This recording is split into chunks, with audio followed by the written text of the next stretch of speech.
Buenas tardes, nosotras somos alumnas de la Universidad Tecnológica de Tecámac. Este video es para la materia de termodinámica a cargo de la profesora Claudia Liliana Damián Bautista. Los integrantes somos Grimaldo Mendoza Perla Valeria, Hernández Cornelio Montserrat Joana, Morales López Jocelyn y Reyes Navarro Marely Ailín. Manómetros para líquidos. El manómetro para líquido es un manómetro diseñado para medir presiones hidráulicas, donde el medio puede ser agresivo o no. Para medios agresivos como ácidos o bases, un tratamiento debe ser aplicado sobre la superficie de contacto con el líquido. Otra alternativa es utilizar membranas de separación que actúan también de transmisor de la presión al manómetro. Manómetros con tubo de Bourdon. Los tubos de Bourdon son tubos de forma circular con una sección cruzada oval. La presión del medio actúa en el interior del tubo y como resultado la sección cruzada oval se convierte en casi redonda, debido a que se produce una curvatura de la tensión del anillo del tubo. Este dobla el tubo de Bourdon y el final del tubo que no es fijo se mueve, por lo que este movimiento es una medición para la presión. Existen medidores de presión electromecánicos, por ejemplo, transmisores electrónicos de equilibrio de fuerza, resistivos, magnéticos capacitivos, extensiométricos y piezoeléctricos. Continuando con los medidores neumáticos, en estos entran los transmisores neumáticos. Estos se basan en un sistema tobera-obturador que convierte el movimiento del elemento de medición en una señal neumática.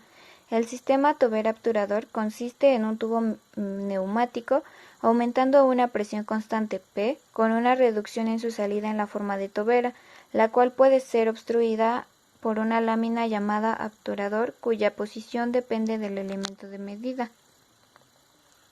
Los medidores electrónicos. Estos son los mecánicos, el medidor MC-Leod, térmicos y ionización. Las normas oficiales para los manómetros. La NOM 013 SCFI 2004, instrumentos de medición, manómetros con elementos elásticos, especificaciones y métodos de prueba. Este precisamente se encarga de corroborar que cada manómetro cumpla con los requisitos solicitados para que pueda estar en funcionamiento.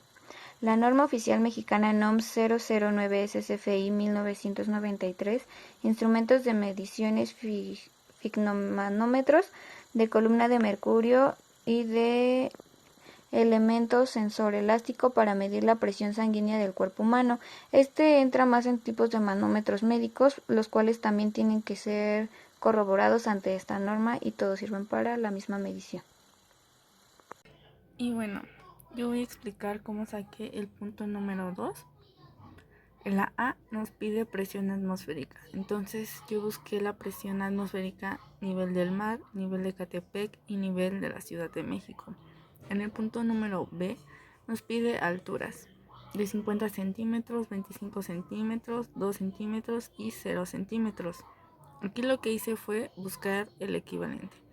Aquí nos muestra que 1 centímetro equivale a 0.7355 mmHg. Entonces lo que hice fue multiplicar esto por 50 centímetros por 760 y nos sale este resultado. Y así con cada una de nuestras medidas, y obviamente aquí entonces se multiplica esto por 50 y luego por esta cantidad y nos va a salir esta cantidad, y así con cada una de estas. Y para el punto número C nos pide la densidad de la glicerina, del tetracloruro de carbono y del mercurio. Entonces primero vamos a hacer la de la glicerina. Aquí está, esto equivale a la glicerina y esto lo convertimos a mmHg.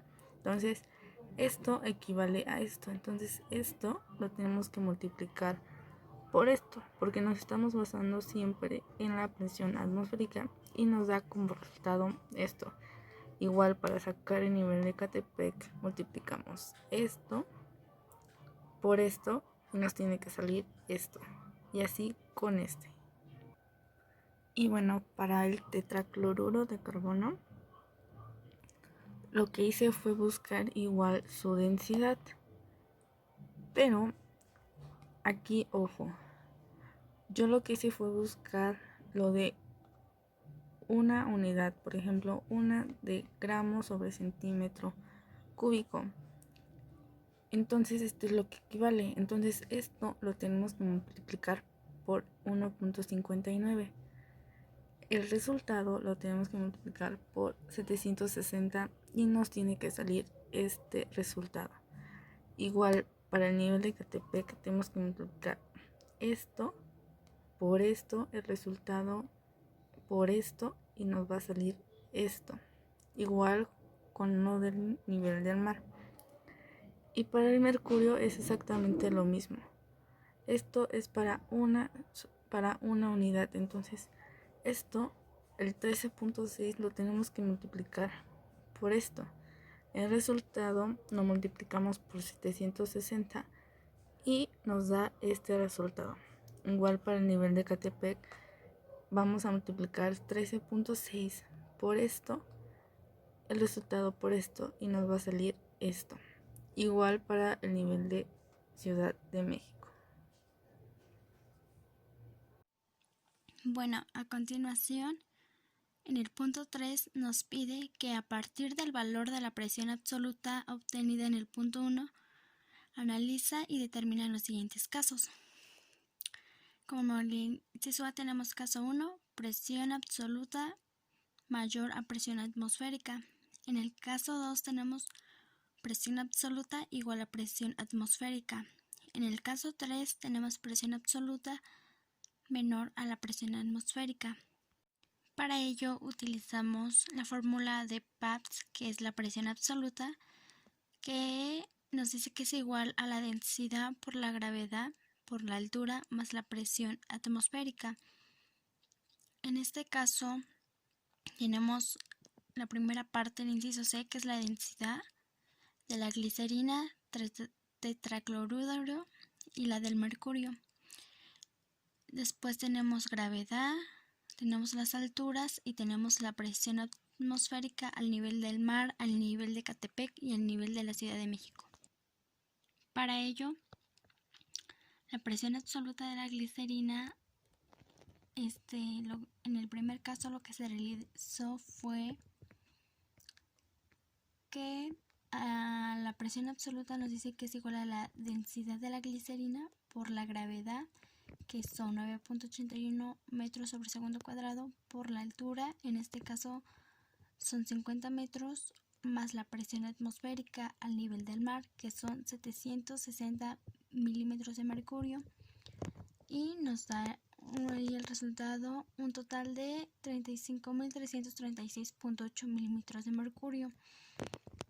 Esto se hace consecutivamente con las alturas de 25 centímetros, 2 centímetros y 0 centímetros.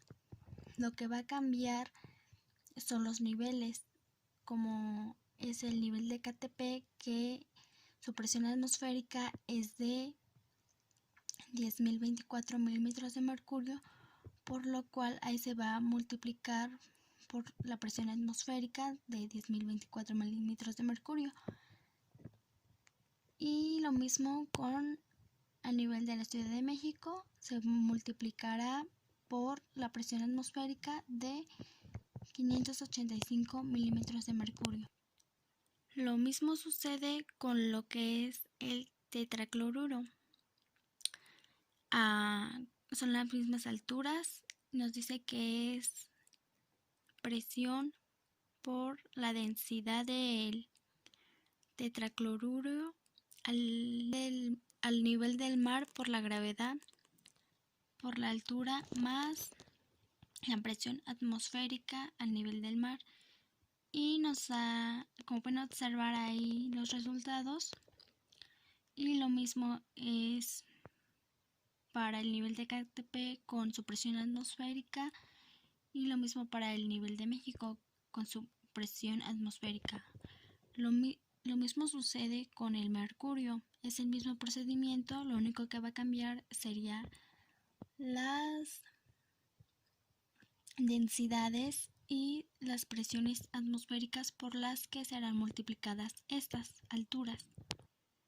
Bueno, como aquí pueden observar, se encuentran los tres casos, que es la glicerina, el tetracloruro y el mercurio.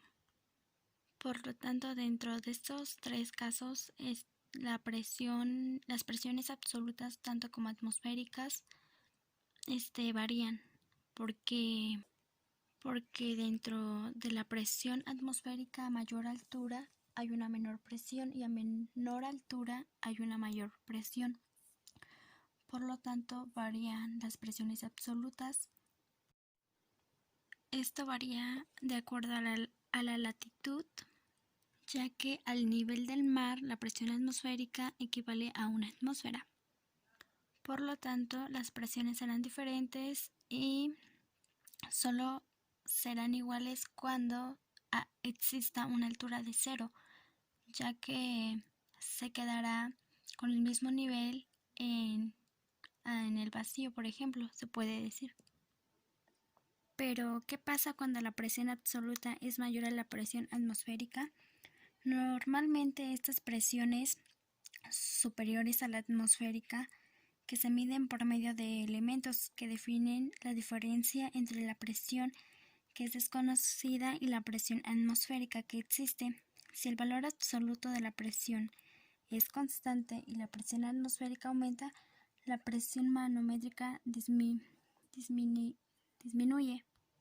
En el caso 2, una presión absoluta igual a una presión atmosférica es cuando la presión se mide en relación a un vacío perfecto. A esta se le llama presión absoluta. Cuando se mide con respecto a la presión atmosférica, se le llama presión manométrica.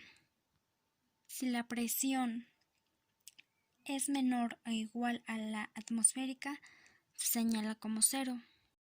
En el caso número 3, donde nos dice que la presión absoluta es menor a presión atmosférica, es cuando la presión es menor o igual a la atmosférica, se señala como 0.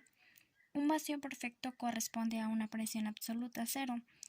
Todos los valores de la presión absoluta son positivos, porque un valor negativo indicaría una tensión de tracción, un fenómeno que se considera imposible en cualquier fluido.